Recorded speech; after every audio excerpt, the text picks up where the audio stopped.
Hello and welcome to your astrological vibrations for Saturday, March 9th and Sunday, March 10th, 2019 by Gaia Blooming. I'm Mimi.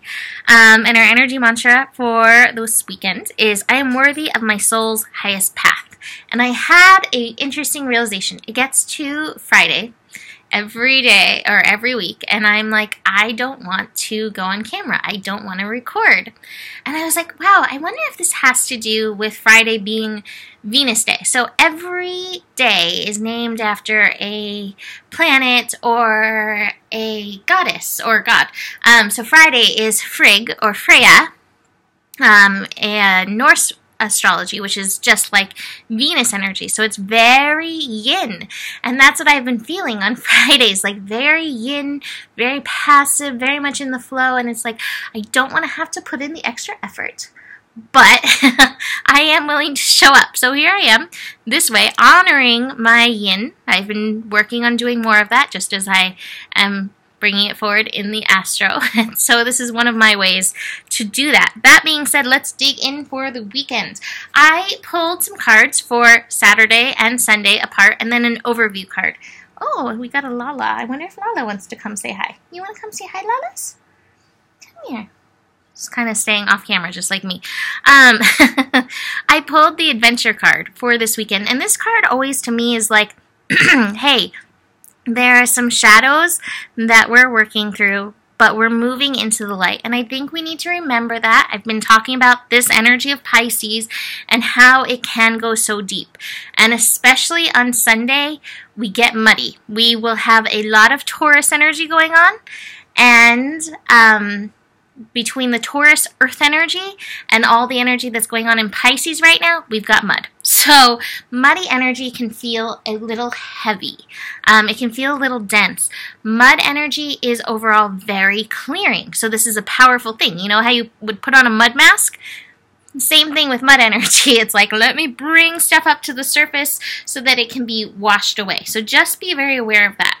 Saturday feels like the overall more active day. We have the moon finishing up in Aries through Saturday. So we begin the day with the moon square Saturn, just like I mentioned in yesterday's video. Moon square Saturn, moon square Pluto. And so these are the challenges. Fortunately, they're over fairly fast as the moon moves on fairly fast. But your I am may feel resistance to the status quo. So it's very important for you to be aware of what your soul's highest path is and keep working to align yourself with that. Align yourself with that soul I am energy. It's baby steps, moment by moment by moment, going into that. Saturn, it may be the shoulds that come up against you. And I actually have the projection card, which is pretty much a should card. I had that come up for Saturday's energies. But it also comes with the transformation card. So this Aries moon is ripe and ready to blast through these old projections that have come up. Now what's important is to stay in the heart and not get caught up in the ego, not get caught up in the way things look. You are worthy no matter what your path looks like. Whether your path looks like a love shack or a mansion or an apartment on Fifth Avenue or, something else. Whatever it looks like, your path, your situation, you are worthy. Nothing outside of you makes you worthy. So don't get caught up in that mentality. Really work on your personal empowerment in and through this. Pluto is the planet of transformation. So as Moon in Aries comes against that Pluto energy, we have that moment to step up. And it's still hanging out at that master degree 22. So we're still working that. What I love is that, especially if we can reach through any of those projections into the light, we have beautiful benefit. Moon in Aries is then going to connect to Jupiter, also hanging out at a master degree, 22 degrees. So it really is about laying this foundation of your personal empowerment. Jupiter's like, I've got a gift for you, but you've just got to be willing to honor yourself. Also keep in mind that this energy feels fairly fiery. like I was saying, on Fridays, Freya days, Venus energy, my old pattern would be to blast through any discomfort and be like, I'm a fire sign, I can do it. I've done that pattern most of my life, which is why I'm really working hard to not do that.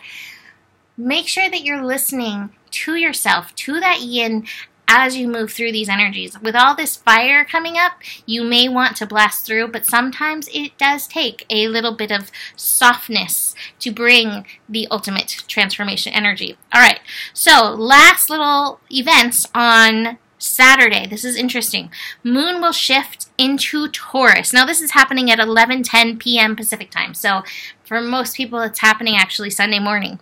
Moon in Taurus, like I said, adds to the mud. The mud is here. We will have the moon, Mars, and Uranus all hanging out in Taurus starting on Sunday.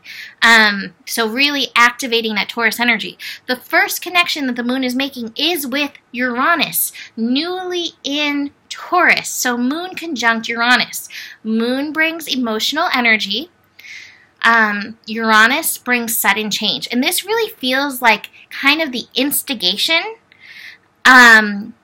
of Uranus and Taurus. Like, I feel like Uranus and Taurus overall has been kind of like tiptoeing in very quietly. It hasn't made like its loud, shocking announcement. I feel like the moon is kind of like, okay, here we are, ready to do this work. Let's dig in. Let's make this mud. It also brings along daylight savings time, which can definitely bring out the grumpies in people.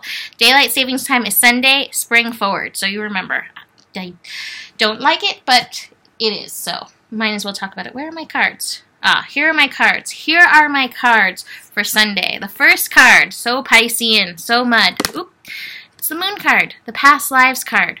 So things that have been hidden, things that are unknown, are being brought up into our consciousness. All right?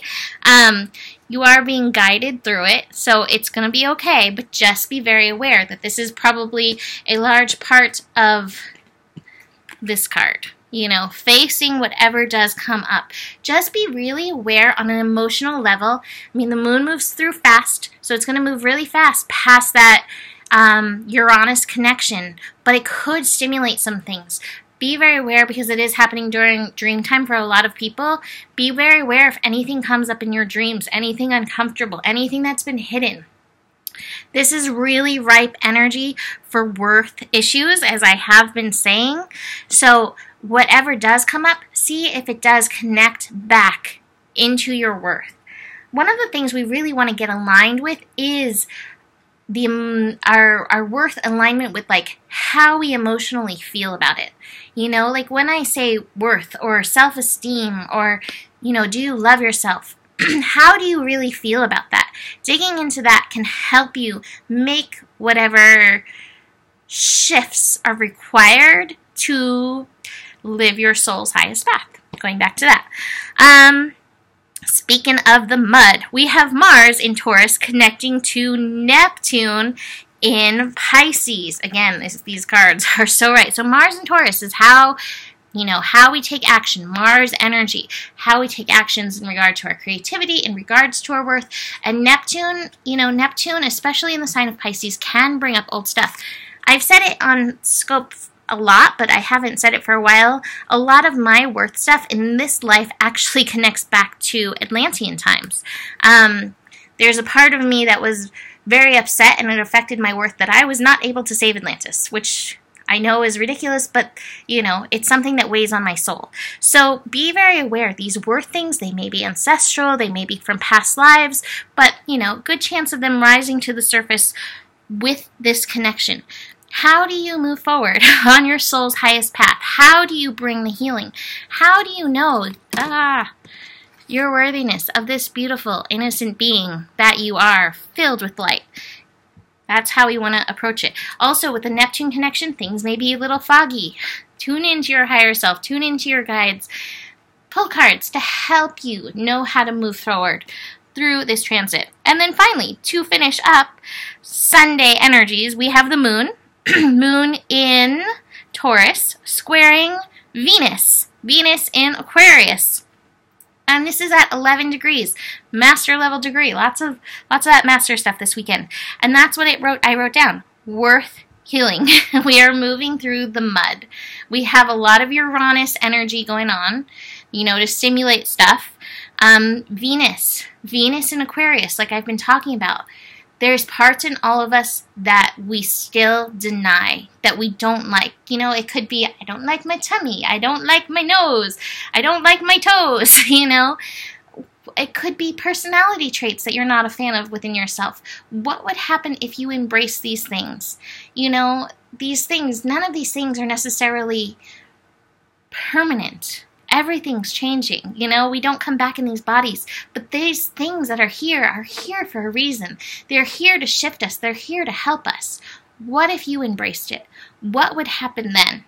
What kind of shifts would you make in your life? What would you stop making excuses for in your life? How could you step forward? These are things that you can approach if you can embrace it rather than making it a reason why not. Everything is in place where it is right now for a reason. So you may have a little friction over that come up as the moon squares Venus, but there is an opportunity for healing, and there's really opportunity for you to see that reflection of that, whether it's in relationship with yourself or in relationship with others. So be very aware of that potential coming up on Sunday. So I think that's going to be it for today. I am going to be doing some patron work this weekend on the Taurus stuff. So if you'd like to dig more into Uranus and Taurus, come join me over there. The link is below the video on YouTube. Besides that, you can always book a reading with me. Email me, mimiclark@gmail.com. The better it gets, the better it gets. There's more than enough love in the world for you, and you do have the power. Namaste.